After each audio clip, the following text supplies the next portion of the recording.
శ్రేయోభిలాషులందరికీ గురు పౌర్ణమి శుభాకాంక్షలు తెలియజేస్తున్నాను.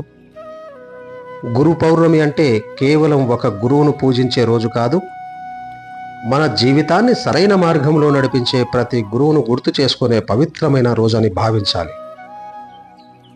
గురువు అంటే ఒక వ్యక్తి మాత్రమే అని మనం భావిస్తాం, కానీ నిజమైన గురువు ప్రతి వ్యక్తిలోనూ ఉంటాడు.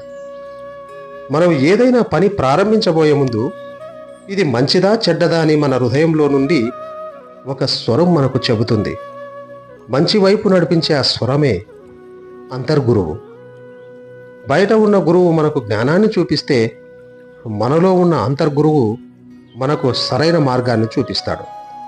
అందుకే గురువు ఒక మతానికి, ఒక వ్యక్తికి మాత్రమే పరిమితం కాదు. జ్ఞానం ఎక్కడ ఉన్నా గురువు ఉన్నట్లే. మంచి మార్గం చూపే ప్రతి అనుభవం ఒక గురువే.